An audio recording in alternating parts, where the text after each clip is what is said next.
Hello, my name is Tom Spangler. I'm one of the academic advisors at Matsu College, and I'm also a veteran, having been fortunate enough to serve in the United States Air Force for 28 years.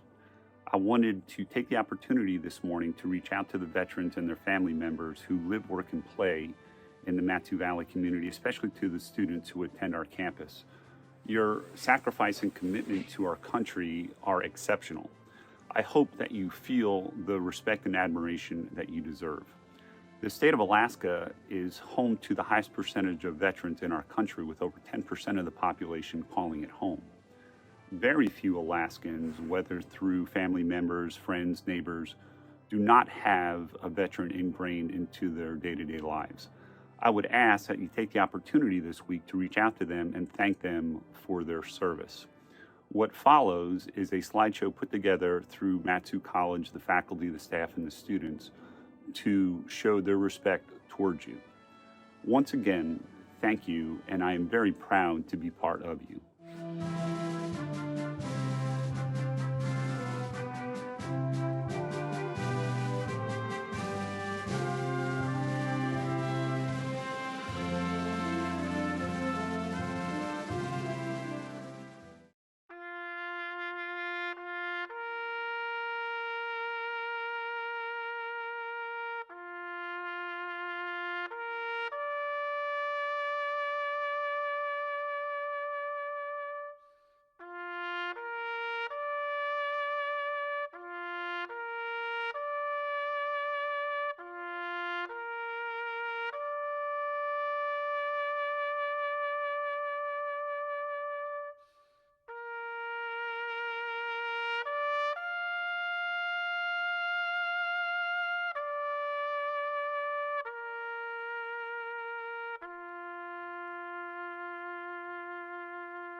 Palace Colberg, and I would like to take this opportunity to express my appreciation for veterans with a story of a local individual who I had gotten to know very well over the years, Dr. William Mitchell. Dr. Mitchell lived to be 1 week short of 98 years old, and he had really a strong attachment to veterans and Veterans Day because he was a veteran.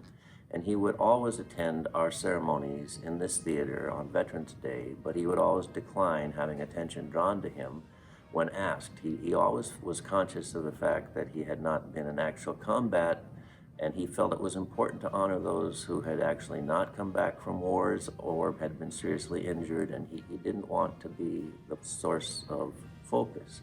Now that he's gone, I would like to tell his story because I think he did make sacrifices that are not always recognized by people when they're in the services. Bill was raised by his grandparents in Montana, and he had humble circumstances. He grew up during the Great Depression, and his happiest moments were with his grandfather, who was the man who raised him, and he was keenly aware that his grandfather had served in the United States Marine Corps in the Philippines in the turn of the 1900s, and that made a huge impression on Bill. And he went on to become a freshman at the University of Montana, and he was 18 years old when it was announced in his dorm on the radio that Pearl Harbor had been attacked. Bill did what so many people did at that moment. He joined the armed services, and it was not something he really thought about twice because he not only joined, but he joined the service where his grandfather had served, the Marine Corps. And so as an 18-year-old man, he was suddenly being shipped out to boot camp and the South Pacific. And one morning, he was sitting in the Vagabond Blues in Palmer, and he told me the story of how his grandfather took him to the train station when he went off to boot camp.